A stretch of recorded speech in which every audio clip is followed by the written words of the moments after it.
Tuhan memberikan waktu yang indah untuk kita, di mana masa puasa akan berjalan berbarengan dan bersamaan dengan teman-teman kita yang muslim, yang juga akan memasuki masa puasa menuju bulan Ramadan itu pada 1 Maret, ya. Mereka 1 Maret, kita 5 Maret.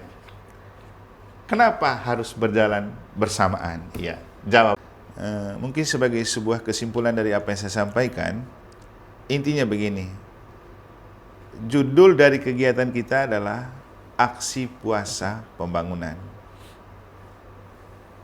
Artinya, bagaimana kita mengisi masa puasa sebagai bagian dari ekspresi iman dengan actionnya. Action yang membangun, yang konstruktif berarti kan, bukan yang destruktif. Dan salah satunya yang perlu kita konstruksi atau bangun adalah membangun kembali alam yang telah kita rusak, dan itu dimulai dengan pertobatan ekologis. Para pemirsa TVRI NTB, khususnya umat Katolik yang terkasih dalam Tuhan, senang sekali pada kesempatan hari ini kita kembali bertemu dalam acara Mimbar Agama Katolik dengan tema Pertobatan Ekologis, Pesiarahan Pengharapan di tahun Jubileum 2025. Dan tema yang sama juga merupakan pendalaman iman dari Aksi Puasa Pembangunan atau APP Keuskupan Denpasar tahun 2025. Dan tentu bersama saya Cornelius Misa sebagai moderator pada acara Mimbar Agama Katolik kali ini, dan di studio telah hadir narasumber kita, Romo Martinus Emmanuel Ano PR. Beliau adalah pastor paroki Santa Maria Immaculata Mataram dan juga sebagai pastor deken Dekanat Nusa Tenggara Barat. Romo, selamat datang. Selamat di berjumpa kembali. TVRI NTB. Senang sekali bisa bertemu dan berjumpa kembali dengan Romo dalam acara yang tentu sangat bermanfaat bagi umat Katolik di wilayah Provinsi Nusa Tenggara Barat. Bukan hanya di NTB, tapi juga untuk seluruh dunia yang menikmati tayangan dari ya, TVRI NTB untuk Mimbar Katolik, kan? Baik, terima kasih Romo.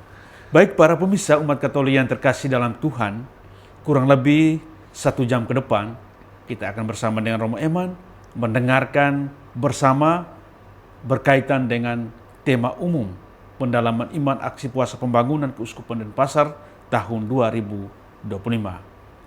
Namun para pemirsa umat Katolik yang terkasih, sebelum kita memulai bincang-bincang dialog kita dengan Romo, terlebih dahulu kita mengundang kehadiran Tuhan.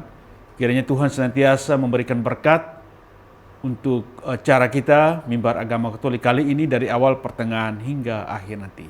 Saya mengajak Romo, para pemirsa juga yang lagi menyaksikan acara kita pada kesempatan kali ini untuk menundukkan kepala, menyiapkan hati dan budi kita untuk menghadirkan kehadiran Tuhan pada acara Mimbar Agama Katolik kita kali ini. Mari kita hening sejenak. Kita awali dengan tanda keselamatan kita dalam nama Bapa dan Putra dan Roh Kudus. Amin. Bapa yang ada di surga, semoga iman yang telah Engkau anugerahkan kepada kami dalam Putramu Yesus Kristus Saudara kami, dan nyala api cinta kasih yang dicurahkan ke dalam hati kami oleh Roh Kudus, membangkitkan pengharapan yang mulia akan kedatangan kerajaan-Mu di dalam diri kami.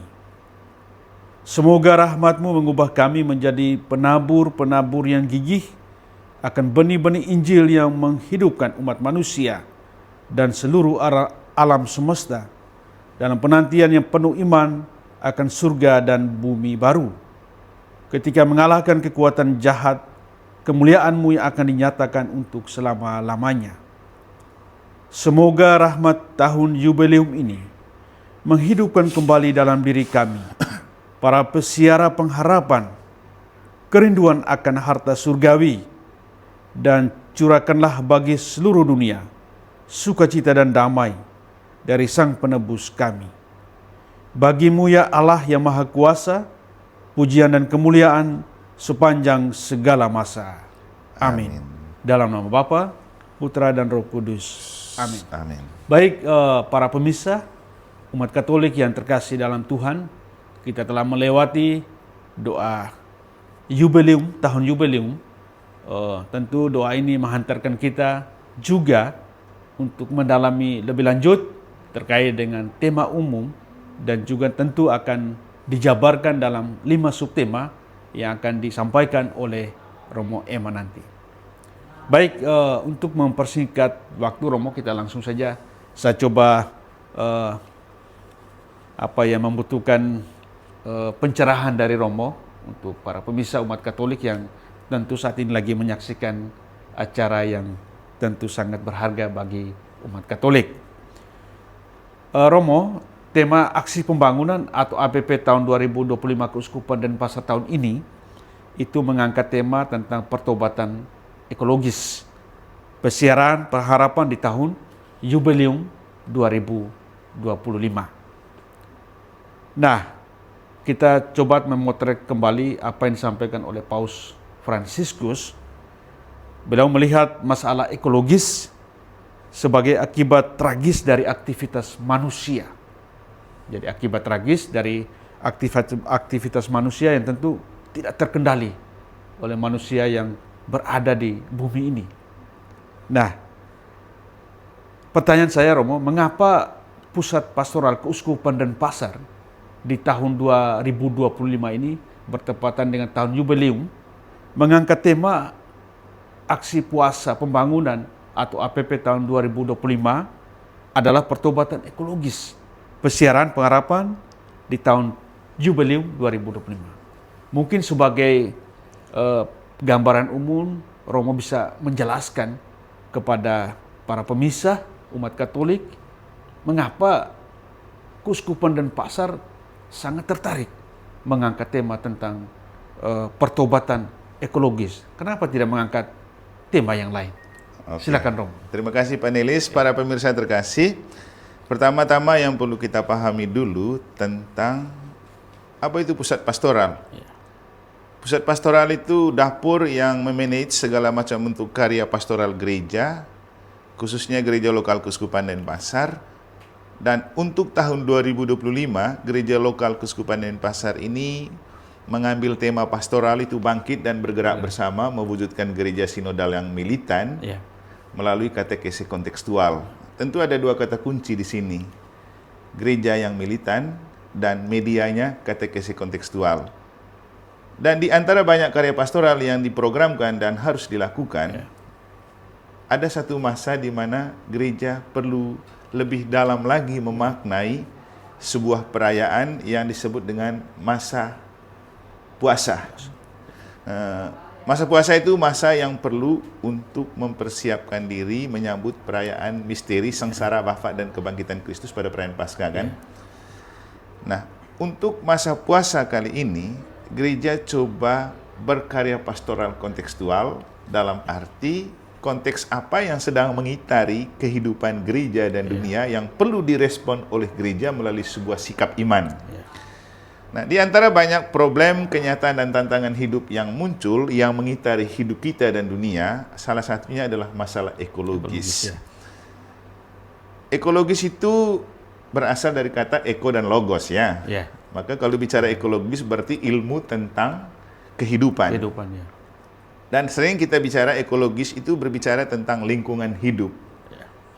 Lingkungan di mana kita hidup. Maka memang hidup manusia sangat ditentukan oleh lingkungan di mana dia berada dan yang mengitari. Kalau lingkungan aman, tentram dan damai, otomatis orang yang hidup dan makhluk hidup yang hidup di dalamnya juga aman, tentram dan damai.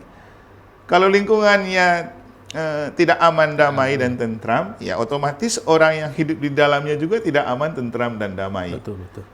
Jadi ada konektivitas yang sangat dalam antara ekologi dan bisa juga ekonomi, bisa juga ekosistem, dan seluruh kehidupan manusia, bukan hanya manusia tapi juga seluruh alam ciptaan Tuhan yang ada di dalam lingkungan. Nah, kenyataan menunjukkan bahwa ekologi atau alam kita tidak baik-baik saja. Ada banyak bukti menunjukkan alam itu tidak baik-baik saja. tidak hanya bencana alam yang tampak, banjir lah, pemanasan global lah, tapi yang paling penting itu ada yang namanya perubahan iklim. Dan ya panelis serta teman-teman pemirsa juga tidak bisa mengingkari dan menafik kenyataan yang sedang terjadi. Sekarang bulan Februari ya. Coba bayangkan dulu kalau sudah bicara bulan Februari, maka yang terjadi adalah musim hujan berkepanjangan. Tapi yang kita lihat apa? Kita di Lombok saja, minggu lalu penuh hujan, mendung dan angin. Tiba-tiba minggu ini cerah ceria seperti kemarau. Dan efek apa yang paling nyata dari perubahan iklim yang begini cepat? Banyak yang sakit loh. Tenggorokan kering lah, pilek lah, flu lah, dan macam-macam penyakit yang dulu mungkin tidak pernah ada karena dia punya iklimnya teratur. Jadi iklim teratur, hidup manusia pun teratur. Iklim tidak teratur, hidup manusia pun lebih tidak teratur. Dan itu yang kita sedang alami. Belum lagi ketidakteraturan apa ya. Kalau bicara ekologi ada geopolitik ya. Dengan efisiensi ini semakin banyak orang yang makin tidak teratur hidupnya kan, merasa tidak teratur dan perlu diatur. Tapi itu tentu terlalu jauh. Yang paling penting adalah kenapa pertobatan ekologis? Ya, kan ada sesuatu yang tidak beres dengan lingkungan kita, bukan karena lingkungannya yang tidak beres, tapi manusia yang hidup di seputar lingkungan itu yang tidak beres. Sehingga kalau kita bicara pertobatan ekologis, lebih pada bagaimana manusia mengubah sikap untuk kembali bersatu dengan alam, menghargai alam, menjadikan alam sebagai bagian dari hidupnya, atau yang dalam bahasanya Paus Fransiskus itu, alam itu sahabat dan keluarga untuk kita kan? Betul.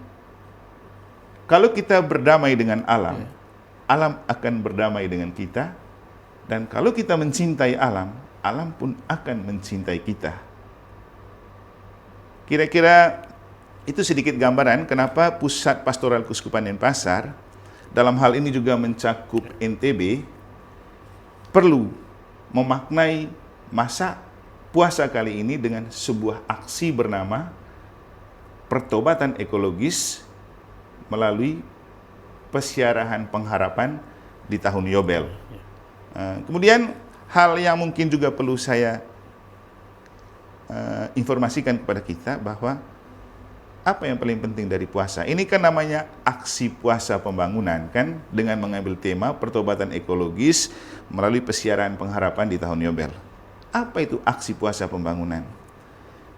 Gereja Katolik melaksanakan masa puasa itu persis setelah atau saat kita merayakan Rabu Abu, di mana umat diterimakan abu sebagai simbol pertobatan kan, penyatuan dengan alam. Jangan lupa loh, Rabu Abu itu kan kita menerima abu. Karena manusia diciptakan dari debu dan abu dan akan kembali ke abu, dan kita perlu menyadari bahwa kita itu manusia yang lemah dan rapuh dan tercipta dari alam. Ini mungkin pemahaman pertama. Jadi manusia, bentuk kita seperti ini disusun dari tanah yang ada di bumi. Tanah itu adalah materi yang mati, tapi setelah Tuhan menciptakan manusia, Tuhan menghembuskan nafas sehingga kita disebut makhluk hidup. Tapi semua kita dari tanah dan memang akan kembali ke tanah kan.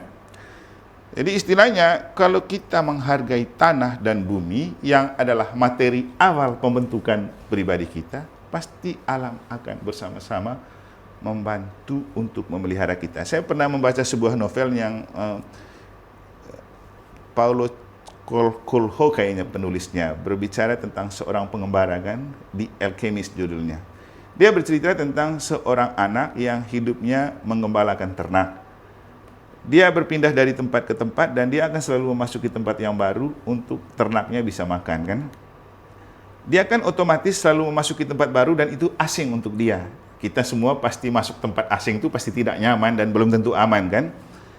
Terus apa yang perlu dia bangun di dalam dirinya supaya dia merasa bahwa kemanapun dia pergi dia merasa aman dan nyaman dan alam itu selalu bersatu dengan dia. Sehingga dia membangun falsafah dalam dirinya dengan mengatakan bahwa saya yakin dan percaya kemanapun saya pergi untuk berternak, alam raya ini dan segala isinya selalu membantu mewujudkan apa yang saya impikan.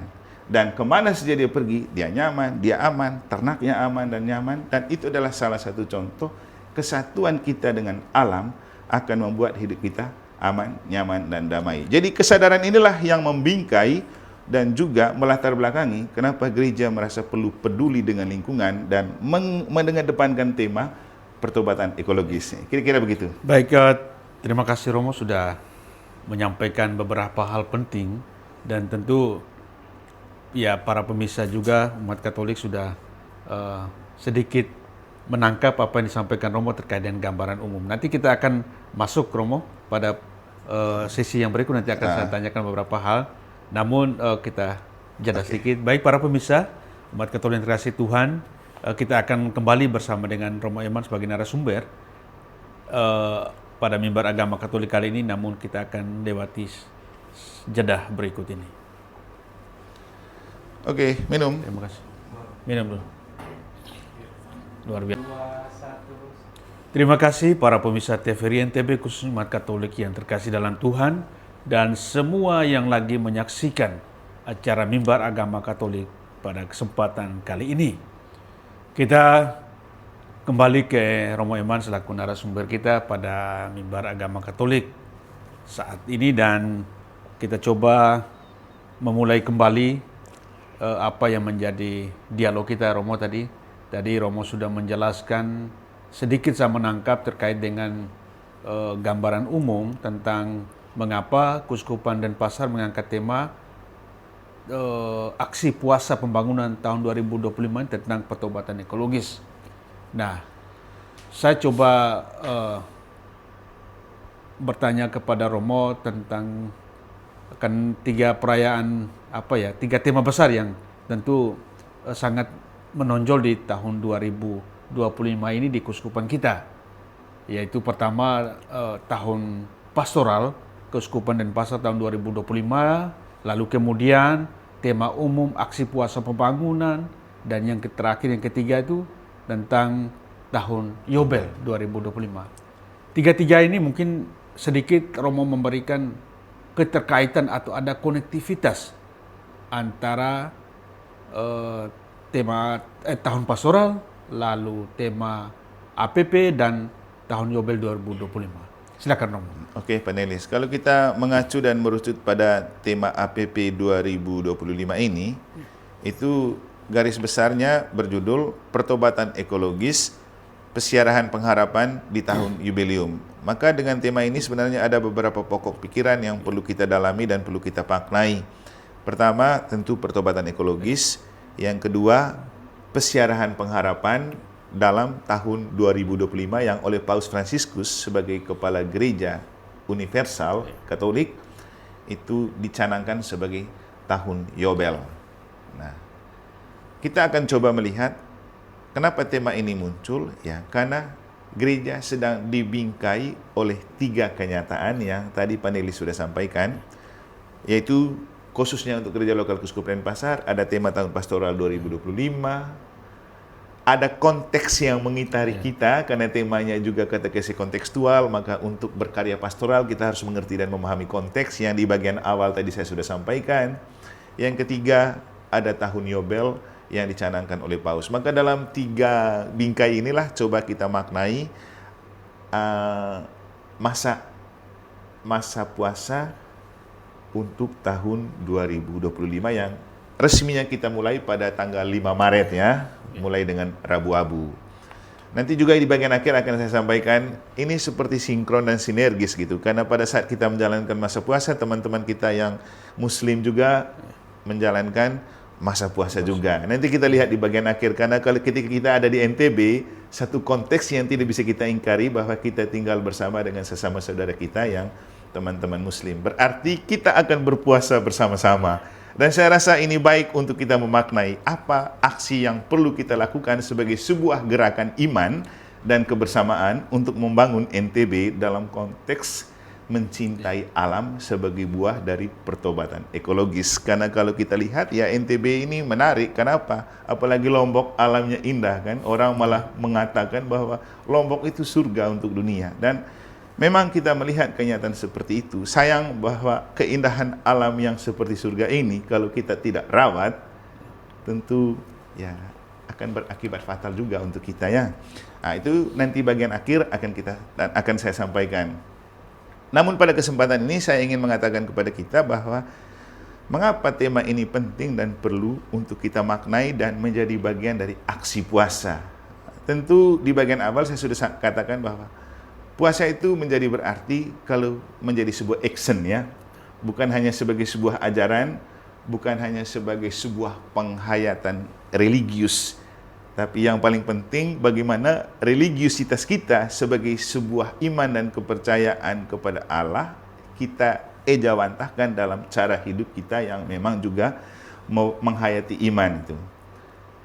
Jadi istilahnya ya, kalau kita menghargai Tuhan, kita harus menghargai alam, karena alam adalah ciptaan Tuhan. Itu kan iman kan.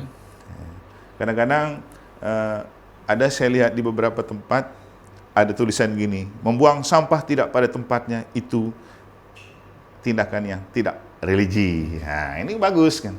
Oke, kita melihat pertama, tema tahun pastoral kita sudah saya sampaikan tadi, bahwa kita berkarya pastoral untuk bangkit dan bergerak bersama mewujudkan gereja yang militan.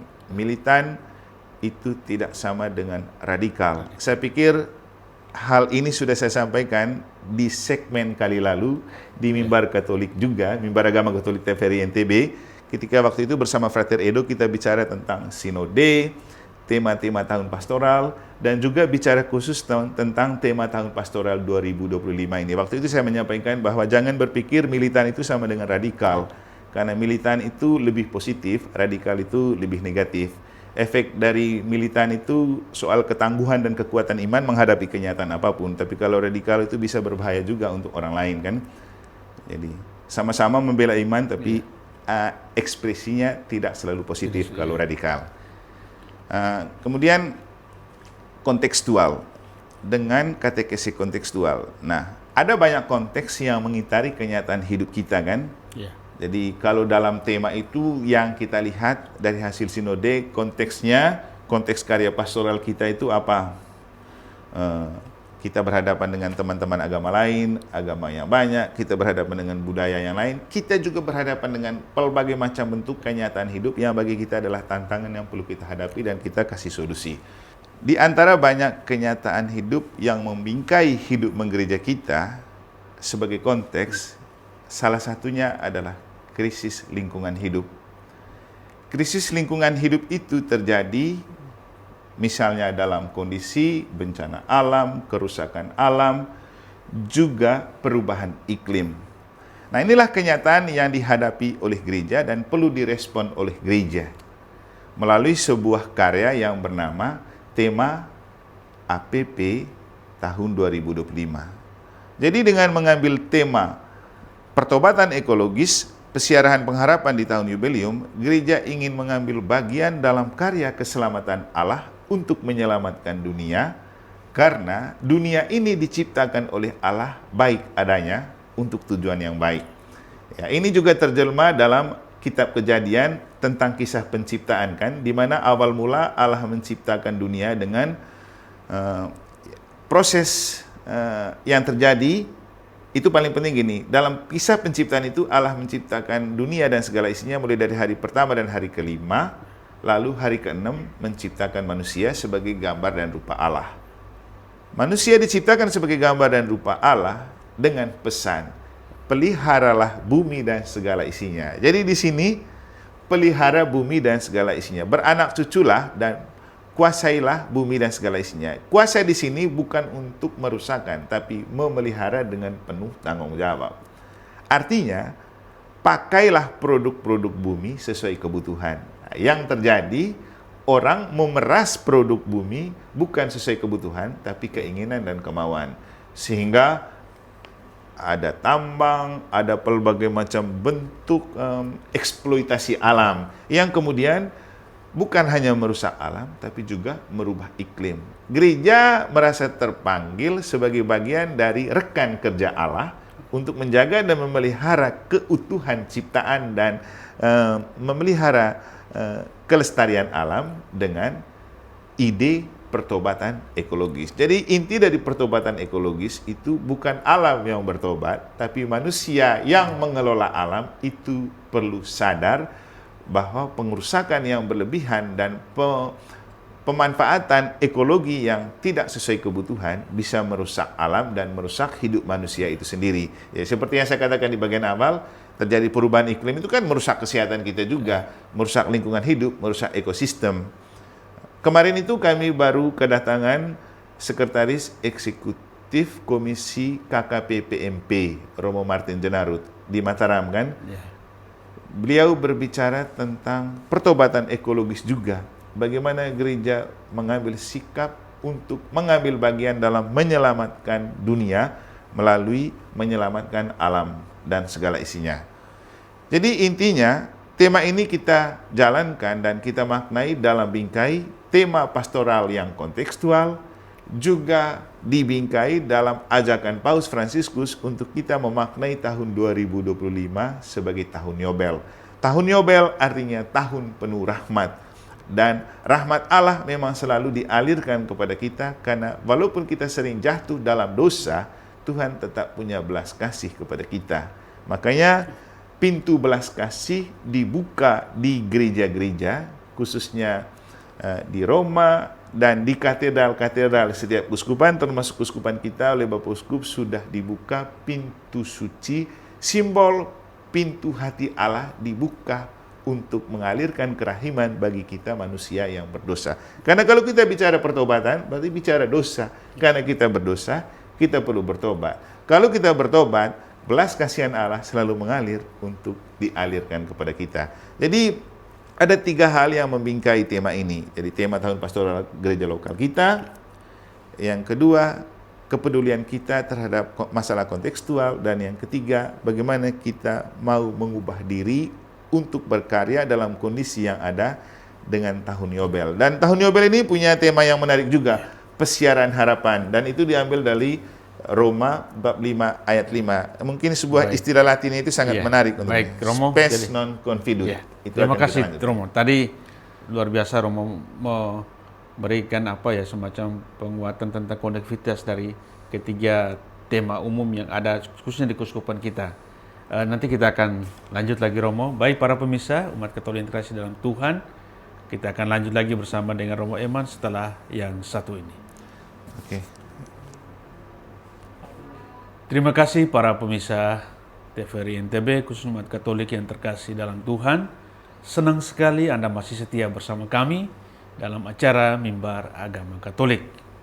Baik Romo, tadi Romo sudah menjelaskan konektivitas dari 3 tema penting yang diusung oleh Keuskupan Denpasar berkaitan dengan tahun pastoral, tema APP dan juga tahun Yobel di 2025 yang diserukan oleh Paus Fransiskus dan tentu dilaksanakan oleh gereja sejagat sedunia.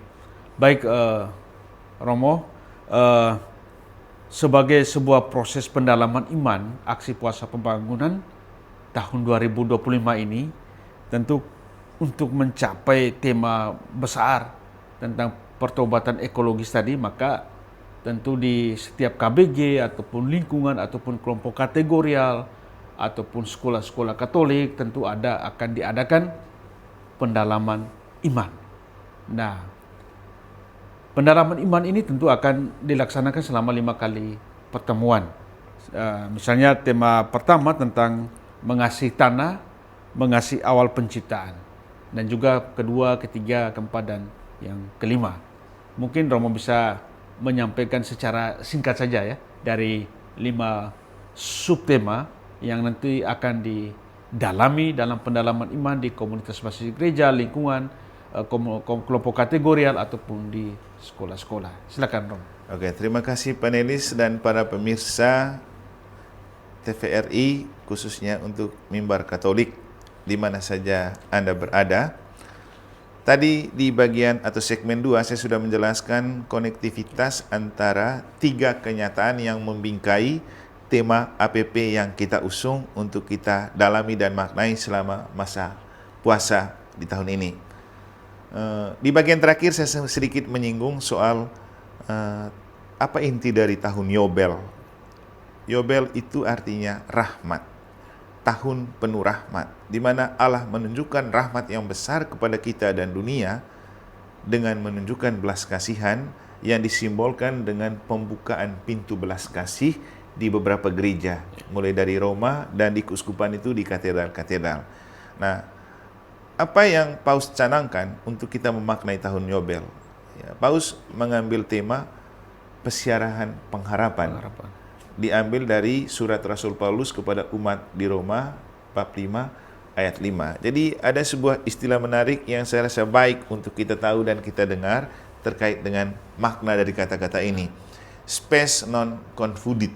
Artinya, pengharapan itu tidak mengecewakan. Jadi pengharapan itu tidak mengecewakan. Dan setiap orang yang berharap, pasti tidak akan kecewa. Saya juga, mungkin juga teman-teman pernah mendengar sebuah istilah Latin yang berbunyi, dum spiro, spero. Selagi saya bernafas, saya perlu berharap. Jadi setiap kali kita bernafas, kita perlu membangun harapan. Membangun harapan itu penting untuk menciptakan gairah untuk kita menggapai sesuatu, kan? Dan dalam ajaran Gereja Katolik, harapan itu salah satu bagian penting dari 3 kekuatan yang pernah diajarkan oleh Santo Paulus, yaitu iman, harap, dan kasih.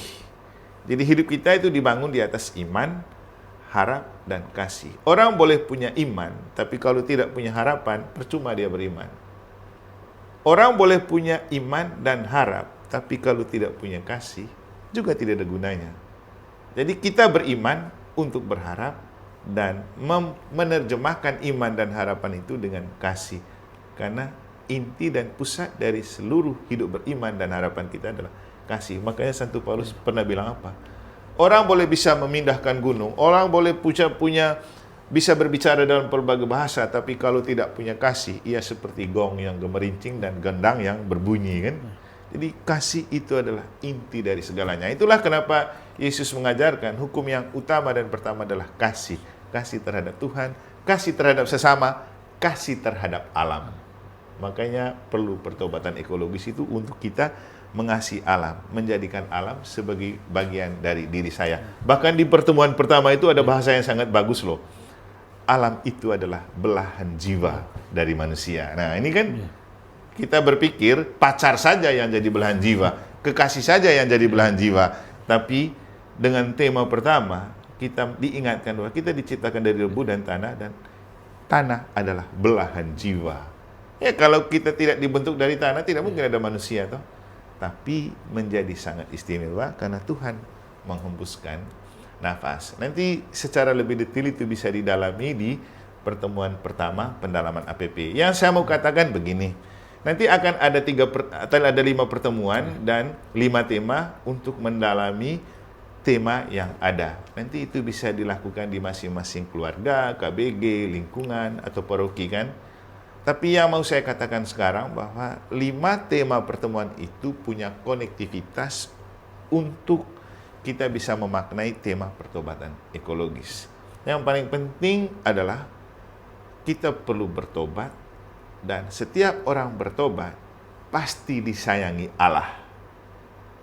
Tadi dalam perjalanan ke sini, saya berbincang-bincang dengan Frater Edo, kan teman perjalanan saya. Kita sedikit berbicara tentang apa artinya misa live streaming bagi orang. Karena dia bercerita ada satu mama tua yang merasa sangat bersyukur dan beruntung setelah di Paroki Mataram itu hidupkan kembali misa live streaming. Karena dia tidak bisa ke gereja, usia sudah tua dan sakit-sakit. Begitu Frater ke rumah, dia mengucapkan terima kasih karena bisa dilibatkan lagi dalam hidup berparoki melalui misa live streaming, dan dia senang. Lalu apa komentar saya dengan Frater? Frater, inilah kenapa saya menggerakkan untuk menghidupkan kembali misa live streaming. Karena apa? Kita yang sehat mungkin tidak butuh, tapi saudara kita yang sakit dan tidak bisa ke gereja butuh merayakan Ekaristi bersama kita. Bawa gereja kepada mereka, membuat mereka menjadi bagian dari paroki. Kan waktu live streaming kita lihat romo, kita lihat gereja kita lihat altar, kita lihat umat. Dan apa prinsipnya? Kalau saya, bukan soal berapa banyak viewers yang ikut, 1 orang sudah sangat menyelamatkan. Kenapa? Menyelamatkan 1 jiwa itu sangat besar di mata Allah. Ingat, Tuhan bilang apa? Tuhan itu bersuka cita di surga, bukan karena 99 orang yang mengatakan diri benar, tapi karena 1 orang berdosa yang bertobat. Jadi akan ada sukacita di surga ketika satu orang berdosa yang bertobat. Dan kita ini bicara pertobatan ekologis, satu saja orang yang mengalami pertobatan ekologis, ada sukacita besar di surga, apalagi banyak. Kita berdua aja sudah sangat bersukacita Tuhannya, apalagi seluruh umat manusia bertobat untuk kembali mencintai alam seperti dia mencintai dirinya sendiri. Dan paling penting, alam adalah gambar dan rupa Allah. Alam adalah cerminan dari pribadi Tuhan yang tidak kita lihat. Maka kalau kita betul beriman dan mencintai Tuhan, buktikan rasa cinta kita kepada Tuhan Pencipta dengan mencintai ciptaan Allah yang terjelma dalam alam yang ada. Jadi kira-kira begitu saja logika sederhana untuk berpikir tentang pertobatan ekologis. Dan bagaimana persisnya ini diterjemahkan dalam kenyataan hidup, nanti itulah yang akan kita dalami bersama umat dengan sub-sub tema yang ada. Yang pasti 5 subtema yang ada dengan 5 pertemuan itu punya konektivitas satu sama lain, dan ujungnya adalah pertobatan untuk orang merasakan sentuhan kasih Allah di tahun belas kasih ini. Hanya ada satu hal yang mungkin perlu saya ingatkan. Namanya saja pendalaman iman, kan? Iya. Berarti iman itu diperdalam. Harus ada dasarnya. Kalau kita bicara iman, maka kita ingat tokoh beriman yang menjadi tokoh iman untuk semua agama. Siapa? Abraham, kan? Abraham itu kan tokoh iman, bukan tokoh agama. Iman itu apa? Jawaban pribadi untuk sapaan dan panggilan Tuhan yang terjelma dalam agama-agama. Jadi intinya seperti Abraham. Abraham punya dasar untuk berharap. Kan gitu tuh.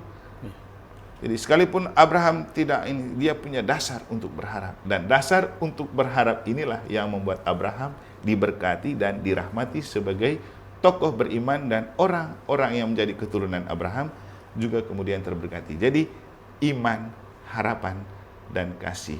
Dan kita akan coba melakukan pertobatan ekologis melalui pesiarahan pengharapan di tahun Yobel.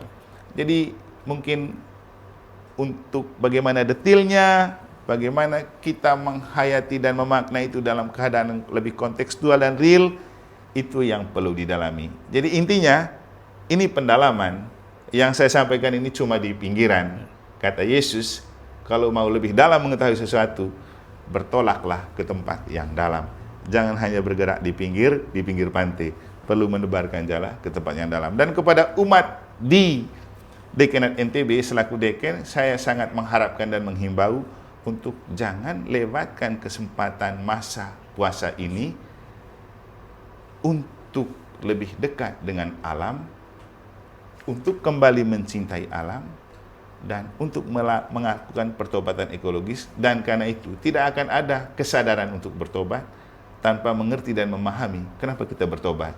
Dan itulah maksud dari bahan-bahan yang ada, untuk kita mengetahui, menyadari dan memahami bahwa alam sedang tidak baik-baik saja. Alam sedang mengalami masalah, alam sedang mengalami krisis, dan itu terjemah dalam bencana alam, polusi, kerusakan alam, sampah berserakan di mana-mana, dan ada perubahan iklim yang memang sedang kita hadapi. Kita tidak tahu bahwa Februari itu sebenarnya musim hujan, tapi yang terjadi 1 minggu hujan lebat, 1 minggu kering kemarau. Kenapa terjadi seperti itu? Bukan karena alam yang rusak, tapi manusia yang telah merusakkan alam. Maka manusia perlu bertobat melalui pertobatan ekologis.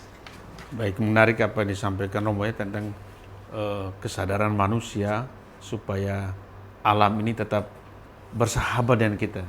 Jadi belahan jiwa ya, gitu. Belahan jiwanya.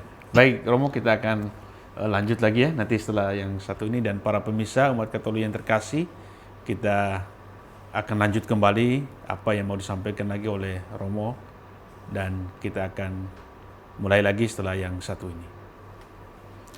Nah, sudah terakhir saya mau bacakan saja sub-sub tema, lalu pesan dan kesimpulan dan pesannya.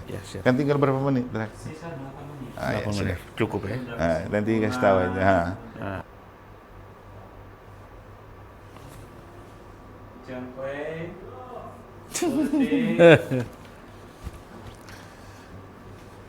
5, 4, 3, 2, 1. Terima kasih para pemirsa umat Katolik yang terkasih dalam Tuhan. Anda masih setia dengan kami di Mimbar Agama Katolik bersama dengan narasumber kita di Studio TVRI NTB.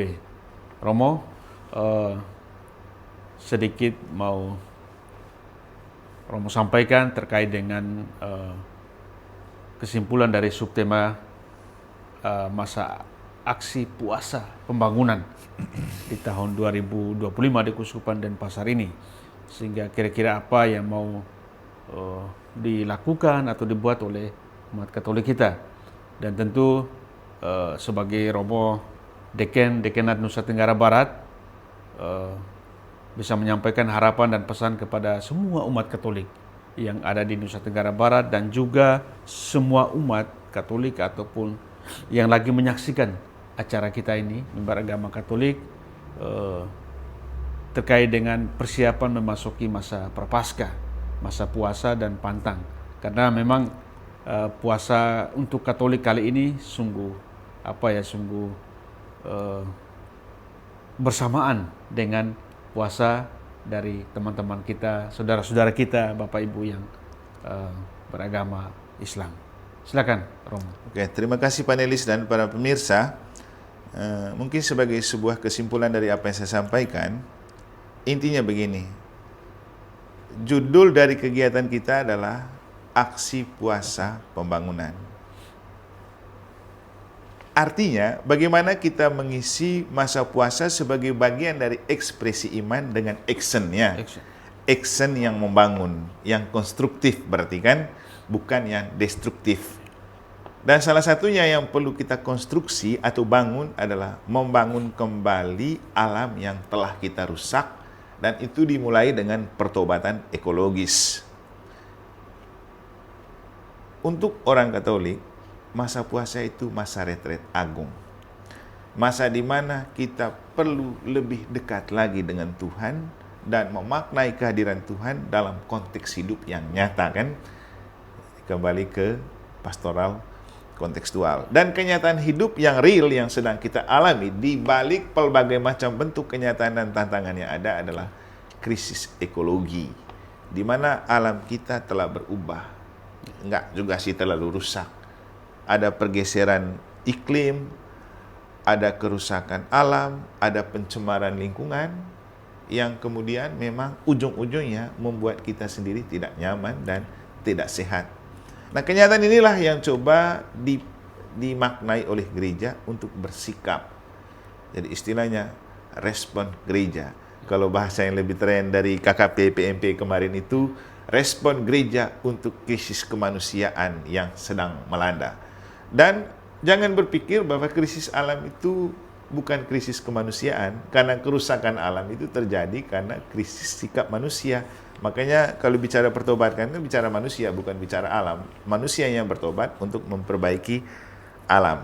Sehingga untuk kita puasa itu berguna kalau kita melakukan perubahan dalam hidup. Perubahan apa? Perubahan cara hidup, sikap dan tingkah laku dari yang kurang baik ke yang lebih baik. Dari yang kurang menghargai dan mencintai alam ke lebih pada menghargai dan mencintai alam dan menjadikan alam sebagai bagian dari diri dan hidup kita. Yang tadi saya katakan alam itu adalah belahan jiwa. Jadi kalau bicara belahan jiwa berarti kita harus menjiwai alam. Dan karena memang hidup kita dijiwai oleh alam. Dan untuk memaknai tema ini, gereja khususnya Kuskupan Denpasar melalui tema APP telah diterjemahkan dalam 5 pertemuan dalam 5 minggu masa Prapaskah. Pertemuan pertama itu bersubtemakan mengasihi tanah, mengasihi awal ciptaan. Dengan ini gereja ingin untuk menyadarkan kembali kita bahwa kita semua diciptakan dari tanah dan akan kembali ke tanah, dan kita perlu hidup bersama tanah. Diambil dari kitab Kejadian sebagai inspirasi kitab suci. Setelah dari tanah, kita juga akan mendalami tentang air. Karena kita semua hidup dari air. Kita sekarang saja kan sedang berbincang-bincang di TVRI, cuma ada air disiapkan. Dan kita perlu minum juga ini air ini. Air sudekat, sumber hidup kan. Dan untuk saya suka minum air di Lombok. Karena apa? Alamnya masih segar, masih sehat. Dan ini adalah produksi yang original gitu. Jadi alam yang segar akan melahirkan air yang segar. Minum air yang segar akan menghasilkan pribadi yang segar. Terbuktikan setelah saya minum air kan lebih segar kan? Lebih segar, betul. Nah, oke. Jadi itu. Kemudian di tema yang ketiga, bicara tentang kesuburan tanah dan ketersediaan air membuahkan nafas. Jadi kesuburan tanah dan ketersediaan air membuahkan nafas, udara hidup. Kita akan menghirup udara yang segar. Kenapa di bagian awal tadi saya bilang, saya merasa bersyukur dan beruntung, dan kita semua perlu merasa bersyukur dan beruntung. Tuhan itu menciptakan NTB, khususnya Pulau Lombok, itu sebagai surga di dunia. Indah memang. Saya bayangkan ketika saya ke Timur Tengah, waduh, gersangnya minta ampun. Bayangkan dengan yang ada di sini. Wah, terlalu manja lah. Kemudian di pertemuan keempat itu ada tema tentang pertobatan ekologis, awal adaptasi perubahan iklim. Jadi perubahan sikap kita untuk kembali mencintai alam dan menjadikan alam sebagai bagian dari hidup kita dan belahan jiwa, itu nanti pelan-pelan akan mengubah iklim. Karena kalau kita mencintai alam, alam pun akan mencintai kita. Dan kalau alam sudah kembali teratur, maka iklim pun pasti akan teratur dan hidup kita juga jadi akan teratur. Dan ujung dari semua pertobatan ekologis itu untuk memulihkan kembali keutuhan ciptaan. Artinya, pada awalnya dunia ini diciptakan baik adanya oleh Tuhan di kitab Kejadian. Dan apa yang sudah diciptakan baik sejak awal, mari kita kembali ke ciptaan awal itu. Jadi istilahnya kembali ke laptop. Ini penting karena tanpa kita kembali ke laptop, kembali ke kisah awal penciptaan dunia yang baik adanya, nanti hidup kita juga tidak baik-baik saja ya. Kalau kita kembali ke kisah penciptaan awal dan dunia ini baik-baik saja, hidup kita juga akan baik-baik saja. Dan inilah 5 subtema yang akan coba didalami di 5 pekan atau 5 minggu masa Prapaskah, yang untuk kita adalah masa puasa.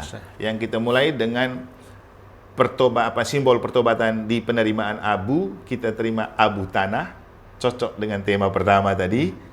Dan kita akan bersama tanah yang menyadarkan kita sebagai sumber awal hidup kita. Kita coba mencintai alam sebagai bagian dari hidup kita. Dan seluruh perjalanan kita selama 40 hari di masa Prapaskah atau masa puasa akan kita maknai dalam bingkai 5 subtema ini. Dan ingat kata kuncinya, subtema ini akan dilakukan di KBG, lingkungan atau paroki sebagai pendalaman iman. Ingat baik-baik judulnya, pendalaman iman. Berarti bahan ini untuk membuat iman kita makin diperdalam. Dan tentu yang paling penting bukan saja iman yang makin diperdalam, tapi mencoba memaknai iman dalam hidup. Karena kata Santo Yakobus, iman tanpa perbuatan adalah mati. Perbuatan tanpa iman adalah sia-sia. Jadi mari kita memperdalam iman kita dengan mendalami tema ini. Dan mari kita mempraktekkan iman itu dalam hidup dan perbuatan dengan kita mencintai alam. Mungkin dalam hal yang paling sederhana itu buang sampah pada tempatnya, jangan buang-buang makanan, juga menanam pohon-pohon yang perlu untuk kita menjaga kesatuan dengan alam. Itu kesimpulan dari bahan yang sudah kita dalami bersama. Dan terakhir, pesan saya begini, selaku deken yang ada di Dekanat NTB, dan kita tahu bahwa Tuhan memberikan waktu yang indah untuk kita, di mana masa puasa akan berjalan berbarengan dan bersamaan dengan teman-teman kita yang Muslim, yang juga akan memasuki masa puasa menuju bulan Ramadan itu pada 1 Maret ya. Mereka 1 Maret, kita 5 Maret. Kenapa harus berjalan bersamaan? Ya, jawabannya silakan temukan itu dalam doa di hadapan Tuhan. Nanti Tuhan akan memberikan jawaban. Tapi kalau kita boleh memaknai, itu adalah bukti. Waktu bersamaan adalah bukti Tuhan punya cinta yang satu dan sama untuk kita. Agama boleh berbeda, tapi cinta tetap satu dan sama. Karena setiap manusia yang diciptakan oleh Tuhan, apapun perbedaan, diciptakan oleh cinta yang satu dan sama. Di kitab Kejadian, Tuhan menciptakan manusia baik adanya. Tuhan menciptakan manusia sebagai citra, gambar, dan rupa Allah. Tuhan tidak pernah menciptakan agama. Agama itu diciptakan oleh manusia dalam budaya. Tapi Tuhan menciptakan setiap manusia karena cinta. Karena itu pesan saya, mari kita menghidupkan cinta dalam agama-agama, apapun perbedaan. Mungkin ingat pesan Jig Fujisik, salah satu pembicara motivator yang datang ke Indonesia, dan kemudian ketika diwawancara di TVRI, dia punya pesan apa? Apa pesanmu untuk Indonesia? Satu saja pesan saya Indonesia, jangan terlalu banyak bicara tentang agama, banyaklah berbicara dan melakukan cinta. Kita akan memasuki masa puasa. Mari kita menjalankan puasa karena kita punya cinta pada Tuhan yang satu dan sama, dan Tuhan mencintai kita untuk sama-sama mencintai alam tempat di mana kita hidup bersama di bumi NTB Bumi dan Gora. khususnya Lombok. Bumi Gora ya. Ya. Oke. Baik, Romo, terima kasih banyak sudah luar biasa menyampaikan tema pendalaman iman dan juga kolerasinya dengan tema pastoral, dan juga terakhir saya pikir closing statement tadi yang sungguh luar biasa sampaikan untuk umat Katolik yang ada di Nusa Tenggara Barat untuk kehidupan kita di Bumi Gora ini, khususnya di Pulau Lombok. Baik, para pemirsa umat Katolik yang terkasih dalam Tuhan, tanpa terasa kita dibatasi oleh waktu dalam acara Mimbar Agama Katolik kita kali ini. Kita berharap semoga apa yang telah disampaikan oleh Romo Eman selaku narasumber kita dalam acara ini dapat memberikan manfaat dan daya guna dalam kehidupan kita sehari-hari dimanapun kita berada, untuk mencintai bumi, mencintai sesama, mencintai alam. Terima kasih. Kita jumpa kembali pada acara Mimbar Agama Katolik yang akan datang. Saya Cornelius Misa, mohon pamit undur diri dan sampai jumpa. Tuhan memberkati kita semua. Oke. Amin. Mari kita mohon berkat Allah. Tuhan bersamamu Dan bersama kita rohmu. sekalian, hidup usaha karya dan perjuangan kita selanjutnya, aksi puasa yang akan kita lakukan, upaya kita mencintai dan memulihkan kembali keutuhan ciptaan alam, dibimbing, dilindungi dan dilimpahi oleh berkat Allah yang Maha Kuasa, Bapa dan Putra dan Roh Kudus. Amin. Amin. Damai Tuhan bersamamu Dan dan bersama bersama rohmu. Terima kasih, Romo. Oke. Sip. TVRI Mantap. Pemersatu Bangsa.